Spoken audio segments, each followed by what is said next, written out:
Watch this video for the hottest and latest tori make you know wetin dey happen for world. Na Pidgin Tori Global be dis, where foreign tori dey drop for your ear with correct Naija pidgin. If e dey happen for the world, we go dey run am here the way you sabi am.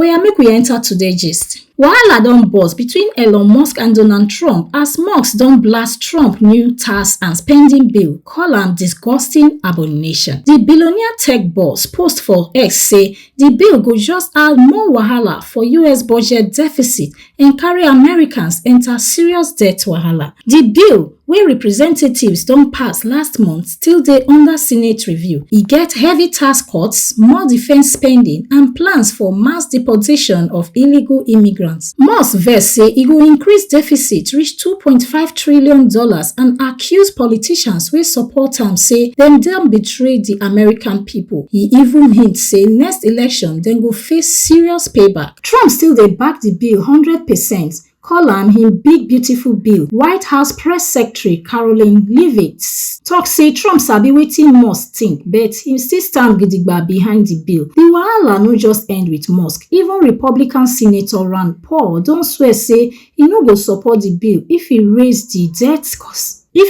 debt ceiling to $4 trillion. E clear say dis Trump plan dey scatter both inside and outside Republican Party. Na Senate go come decide wetin go happen next. UK government don talk say dem dey work fast to finalize trade deal with US after Donald Trump raise steel and aluminium tariffs go 50%. For now, UK manage escape the full blow. Dem exempt small, but still dey pay 25% tariff. If the UK-US trade deal no enter ground before July 9, British exporters fit still chop the full 50% wahala. Chancellor Rachel Reeves say the temporary exemption na better news for steelmakers, but industry bodies dey para say the uncertainty dey worry businesses. Na race against time now as UK dey rush to seal the deal before the new deadline land. UK Chancellor Rachel Reeves don release big transport investment plan wey go pump £15 billion put for train, bus and tram projects for England, especially for Midlands, North and West Country. Greater Manchester go collect £2.5 billion to carry tram reach Stockport and build new stops for Bury, Oldham and inside Manchester. West Midland go get £2.4 billion for Birmingham tram extension go the new sports area. West Yorkshire sef go chop £2.1 billion to kickstart their mass transit program by 2028, plus better bus stations for Bradford and Wakefield. 6 other metro mayors go get their own transport money too. Reeves say dem no go follow the old Treasury Green Book rules wey always favour London and South East. She talk say na time to invest for areas wey don suffer for long, make growth touch more places. The move na response to pressure from the Labour MPs wey dey shout say the economy don too dull and people dey suffer especially from benefit cuts. Some of the projects don dey already under Sunak old plans, but Labour say dem review everything since dem enter power for July. Wetin dey happen for Gaza don pass wahala as the president of International Red Cross, Majana Spojari, tell reporters say the place don worse pass hell. She talk say dem no even dey treat Palestinians like human beings again and say international humanitarian law dey collapse. Dis one dey happen as all the aid distribution centers for Gaza shut down today. Israeli army don warn say any road wey lead to those places go dey considered as war zone. Reports from Gaza say at least 27 people don die for one aid point on Tuesday after Israeli gunfire. Na the third time this kind killing dey happen near Gaza Humanitarian Foundation GHF Center this week. Israeli Defense Forces talk say dem fire warning shots when dem see people deviate from the approved access road, whereas for another side, 12 people wey dey hide inside one school for Khan Yunis wey be shelter for displaced people die after Israeli airstrike hit the place, according to Hamas-run civil defense and hospital sources. News media no fit enter Gaza so e hard to confirm all these things wey dey happen for ground. But wetin clear be say Gaza pipo dey suffer real time. Israeli military don strike Syrian government weapons for Southern Syria after 2 projectiles land for Israeli-occupied Golan Heights. Syria Foreign Ministry vex say di attack cause plenty human and material loss for Dera province and dem accuse Israel say dem dey scatter peace for di region. Israeli Defense Minister Israel Katz blame Syria's interim president Ahmed al-Shara for di rocket wey land for open space inside southern Golan. One group wey call themselves Mata Mohammed Deif Brigade say dem fire di rockets. The group get ties with late Hamas military leader. Israeli media tok say na the first time Syria dey fire since rebels overthrow Assad last December after 13 years of civil war. UK-based Syrian Observatory for Human Rights confirm say heavy explosions rock places like Kinitra and Dera after Israeli airstrikes. Syria still tok say dem no verify the rocket launch and accuse some people say dem dey try spoil peace for their own gain. The Mata Mohammed Deif Brigade drop 9th video for Telegram to show say na dem do am, but the claim never dey confirmed. UN Secretary General Antonio Guterres say the bombing na violation of Syria's sovereignty. Na big wahala burst for Palestine as one 70-year-old TikTok star Sana Yousaf don die after one man, Umar Hayat, waka enter her house for Islamabad and shoot her 2 times. Police talk say the 22-year-old Hayat don confess say na because the girl no gree accept im friendship offer wey make am vex.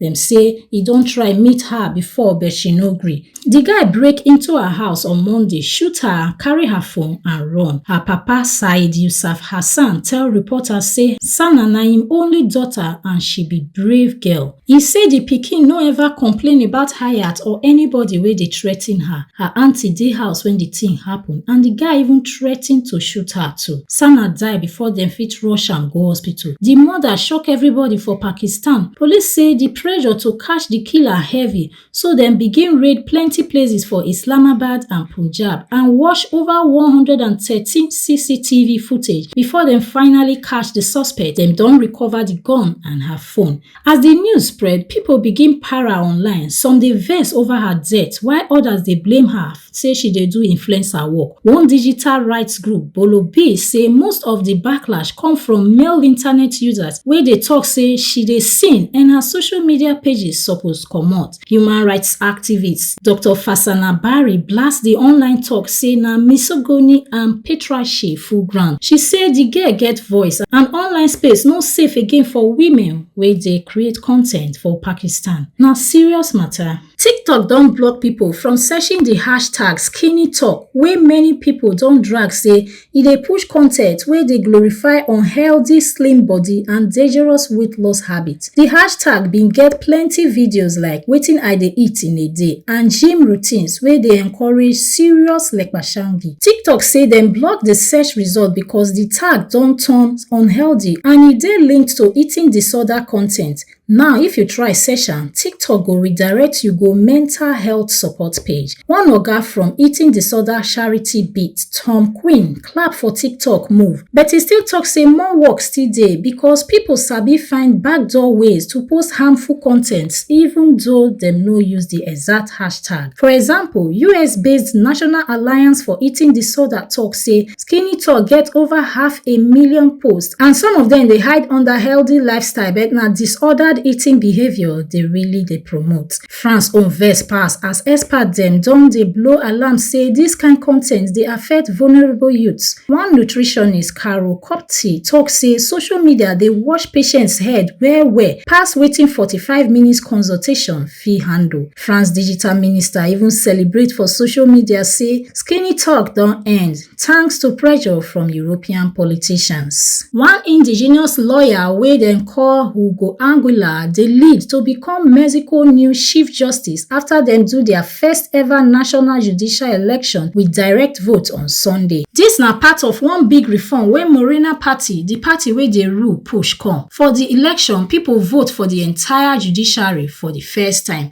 Even though only about 13% people come out vote, President Claudia Sheinbaum talk say the election still be success as vote count don almost finish. Aguilar wey be mistake Indigenous man dey front even ahead of Lenia Batres, the candidate wey Morena party support. Hugo Aguilar don fight for indigenous rights for long. Dem say indigenous people na almost 20% of the Mexican population. E don work as rights coordinator for National Institute of Indigenous Peoples and serve as legal advisor for Zapatista Army of National Liberation during their peace talk for 1996. For im campaign, e tok say na time for indigenous and Afro-Mexican people to dey Supreme Court. E blast the cause say dem too dey old school and no dey drive real change for common people. Still, low voter turnout show say many Mexicans no too send the idea of voting judges directly. One big oga for South Africa politics, Floyd Shivambu, don lose im work as Secretary General for MK Party because e go visit controversial Malawian party Shepherd Bushiri during Easter. Bushiri na popular man of God wey South African government bin arrest for fraud for 2020, but e sharply run go back to Malawi after bail. Until today, dem still dey try carry am back. The pastor say e no do anything bad. MK Party wey Jacob Zuma start talk say Shivambu waka go that church no follow party rule and e no be official movement, so dem remove am from top position sharp sharp. MK national chairman Natiliko talk say the party no get choice than to act fast as the visit no match the spirit of the party constitution, but dem no drive am comot totally. Shivambu still dey inside MK and dem go carry am enter National Assembly. Shivambu say he accept the decision and he dey ready to serve well for parliament. People begin drag am wella for April when he repost video of Bushiri dey hail am for in Jesus Nation Church and even praise the pastor say he dey do good work. Bushiri na billionaire wey don open churches for different African countries, but people accuse am say he dey take advantage of poor people,